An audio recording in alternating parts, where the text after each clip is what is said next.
जय हिंद दोस्तों, मैं हूं अनूप और आप सब लोग देख रहे हैं ग्लोबल कॉन्फ्लिक्ट। दोस्तों 4 जनवरी 2001 ये वही दिन था जिस दिन हमारे तेजस एयरक्राफ्ट ने पहला उड़ान भरा था और तब से लेके अब तक 20 साल गुजर चुका है। इस 20 साल में तेजस एयरक्राफ्ट ने कई सारे बदलाव देख चुका है। और दोस्तों आज के इस वीडियो के पहले हिस्से में मैं आप लोगों को बताऊंगा कि बीते 20 साल में तेजस एयरक्राफ्ट ने क्या क्या अचीवमेंट किया, जबकि साथ में ये भी बताऊंगा कि आने वाले समय में तेजस एयरक्राफ्ट के लिए और क्या क्या प्लान बनाया गया है। जबकि आज के वीडियो के दूसरे हिस्से में मैं आप लोगों को इंडियन एयरफोर्स के 56 ट्रांसपोर्ट एयरक्राफ्ट के कॉन्ट्रैक्ट के बारे में बताऊंगा और साथ में ये भी बताऊंगा कि क्या ये कॉन्ट्रैक्ट बढ़ा के इन ट्रांसपोर्ट एयरक्राफ्टों के संख्या को इंडियन एयरफोर्स की तरफ से बढ़ाने का इरादा किया जा रहा है। तो डिटेल में जानने के लिए वीडियो के आखिर तक बने रहिए और चैनल को सब्सक्राइब और वीडियो को लाइक जरूर कीजिए। दोस्तों 4 जनवरी 2001 सुबह 10 बजे विंग कमांडर राजीव कोटियाल द्वारा इंडिया का पहला लाइट कॉम्बैट एयरक्राफ्ट का मीडियन फ्लाइट किया गया, जबकि इसके 2 साल बाद 2003 में तब के प्राइम मिनिस्टर अटल बिहारी वाजपेयी की तरफ से इस एयरक्राफ्ट के नामकरण तेजस के रूप में किया गया। तब से लेके अब तक करीबन 20 साल गुजर चुका है और 20 साल में अब इंडियन एयरफोर्स में 2 तेजस एयरक्राफ्ट का स्क्वाड्रन है। दोस्तों ये तेजस एयरक्राफ्ट इंडियन एयरफोर्स के महत्वपूर्ण हथियार का हिस्सा बन चुका है और तेजस एयरक्राफ्टों को Sukhoi 30 MKI, Mirage 2000, MiG 29, Jaguar और राफेल जैसे एयरक्राफ्टों के साथ इंडियन एयरफोर्स द्वारा इस्तेमाल किया जा रहा है। जबकि इन 2 स्क्वाड्रन के अलावा इंडियन एयरफोर्स में जल्द ही और 83 तेजस एयरक्राफ्टों को शामिल करने के लिए तैयारी भी किया जा चुका है। पर दोस्तों तेजस एयरक्राफ्ट के पहले फ्लाइट से भी पहले करीबन 18 साल इसके पहले प्रोटोटाइप को बनाने में लगा था। 1983 में इंडियन एयरफोर्स को एक लाइट कॉम्बैट एयरक्राफ्ट की आवश्यकता पड़ा और मिग 21 को रिप्लेस करने के लिए 1983 से ही तेजस एयरक्राफ्ट के डिजाइन और डेवलपमेंट का काम शुरू किया गया था। दोस्तों आपके जानकारी के लिए बता दूं कि 1985 में तब के एयरफोर्स के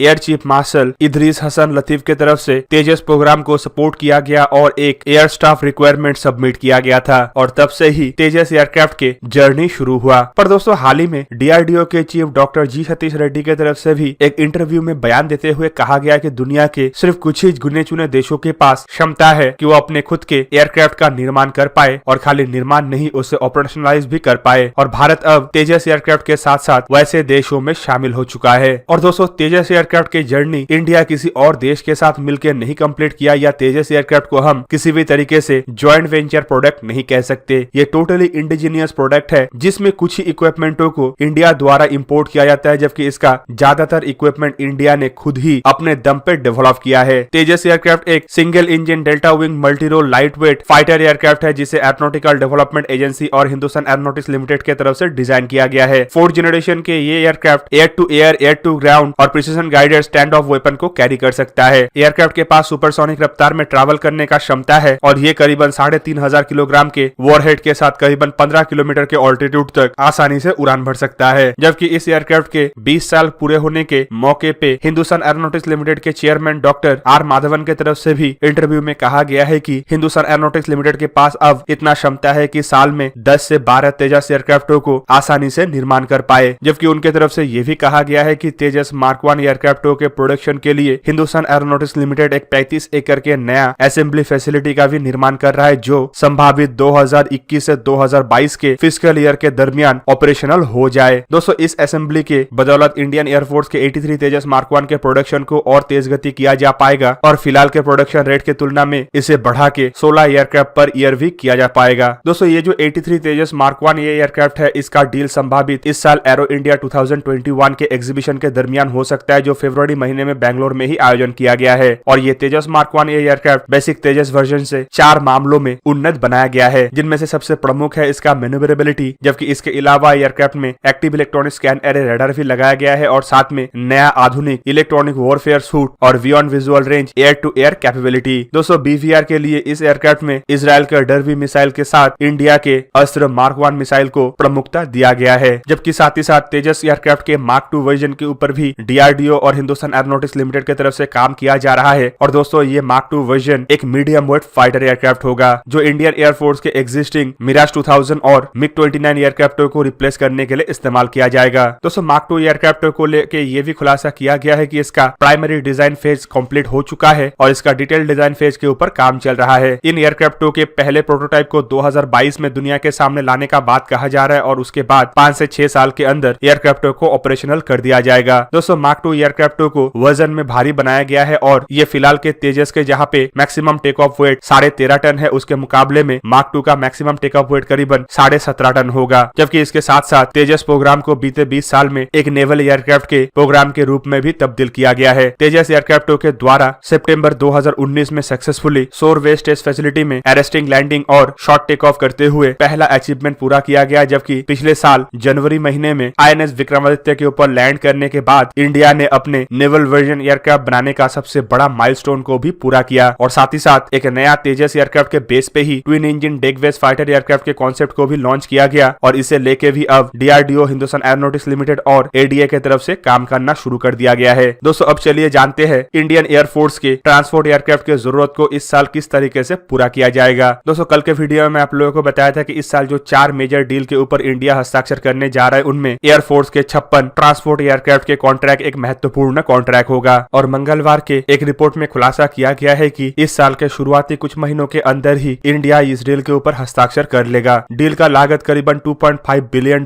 है और डील के तहत एयरबस से 56 एयरक्राफ्टों को खरीदा जाएगा। दोस्तों ये एयरक्राफ्ट खाली खरीदा नहीं जाएगा बल्कि मेक इन इंडिया के फ्रेमवर्क के तहत इन एयरक्राफ्टों को इंडिया में मैन्युफैक्चर भी किया जाएगा। कॉन्ट्रैक्ट के तहत यूरोपियन एरोस्पेस जाइंट एयरबस के तरफ से 16 एयरक्राफ्टों को डायरेक्टली बना के इंडिया को प्रोवाइड किया जाएगा, जबकि बाकी के बचे 40 एयरक्राफ्ट एयरबस के मदद से इंडिया में ही टाटा एरोस्पेस के द्वारा ज्वाइंट वेंचर में निर्माण किया जाएगा। और सोर्सेस के तरफ से अब ये भी बताया जा रहा है कि ये जो मेगा कॉन्ट्रैक्ट है ये अप्रूवल स्टेज के काफी नजदीक पहुंच चुका है और थोड़े ही समय का अंतराल है डील को साइन करने में। डिफेंस मिनिस्ट्री की तरफ से इस डील को लेकर ये भी कहा गया है कि ये इस कैटेगरी का ऐसा पहला डील है जिसमें प्राइवेट पार्टनर को भी शामिल करते हुए डिफेंस इक्विपमेंट को इंडिया में मैन्युफैक्चर करने के लिए समझौता किया जा रहा है। इससे आने वाले समय में प्राइवेट कंपनी को भारत के डिफेंस मैन्युफैक्चरिंग में हाथ बटाने का जहाँ पे मौका मिलेगा तो वहीं पे मेक इन इंडिया जैसे कॉन्सेप्ट में भी बढ़ोतरी होगा और साथ में भारत में डिफेंस इक्विपमेंटों के रिसर्च एंड डेवलपमेंट के कॉन्सेप्ट को भी बढ़ाने का मौका मिल सकेगा। दोस्तों ये 56 एयरक्राफ्टों को इंडियन एयरफोर्स के एवरो एयरक्राफ्टों को रिप्लेस करने के लिए खरीदा जा रहा है, पर इंडियन एयरफोर्स के ट्रांसपोर्ट फ्लीट को अपग्रेड करने के लिए कुछ और भी प्रोजेक्ट को रन किया जा रहा है। उन प्रोजेक्टों का क्या हुआ आप सब लोगों को पता ही होगा कि इंडिया और रशिया ज्वाइंटली एक ट्रांसपोर्ट एयरक्राफ्ट बनाने की तरफ भी आगे बढ़ रहा था, लेकिन फिलहाल उस प्रोजेक्ट को रद्द किया गया है। और ये जो ट्रांसपोर्ट एयरक्राफ्ट के कॉन्सेप्ट के ऊपर दोनों देशों के द्वारा एक साथ काम किया जा रहा था, ये असल में AN-32 एयरक्राफ्टों को रिप्लेस करने के लिए ही किया जा रहा था। AN-32 एयरक्राफ्टों को जहाँ पे अब मॉडिफाई किया जा रहा है और कुछ उन्नत अपग्रेडेशन के साथ और कुछ साल इस्तेमाल करने के लिए तैयार किया जा रहा है, तो वहीं पे अब सवाल ये भी है कि इंडियन एयरफोर्स के इन एयरक्राफ्टों को रिप्लेस करने के लिए क्या तैयारी है। और दोस्तों आपके जानकारी के लिए बता दूं कि इन एयरक्राफ्टों को भी रिप्लेस करने के लिए इंडिया को कई बार ऑफर आ चुका है। इवन C295W एयरक्राफ्टों का भी ऑफर एयरबस की तरफ से किया गया है और एयरबस का ये भी कहना था कि इंडिया चाहे तो मेक इन इंडिया में कुछ और भी एयरक्राफ्टों को बना सकता है ताकि वो अपने रिक्वायरमेंट को पूरा कर सके। जबकि यूक्रेन के तरफ से AN-32 को रिप्लेस करने के लिए AN-132 का भी ऑफर भारत को किया जा चुका है, पर अब देखना यह है कि इंडिया AN-32 एयरक्राफ्टों को रिप्लेस करने के लिए कौन से कॉन्सेप्ट के तहत आगे बढ़ता है और क्या इंडिया किसी देश के साथ ज्वाइंटली नया कोई एयरक्राफ्ट को डिजाइन और डेवलप करेगा या फिर इंडिया में ही टेक्नोलॉजी ट्रांसफर के तहत फ्यूचर जनरेशन के ट्रांसपोर्ट एयरक्राफ्टों का निर्माण किया जाएगा। तो दोस्तों ये था आज का वीडियो। अगर आपको वीडियो अच्छा लगा तो इसे लाइक कीजिए और मेरे चैनल को सब्सक्राइब कीजिए और साथ में बना हुआ बेल आइकन को प्रेस कर दीजिए ताकि आप मेरा वीडियो देख पाए सबसे पहले। जय हिंद।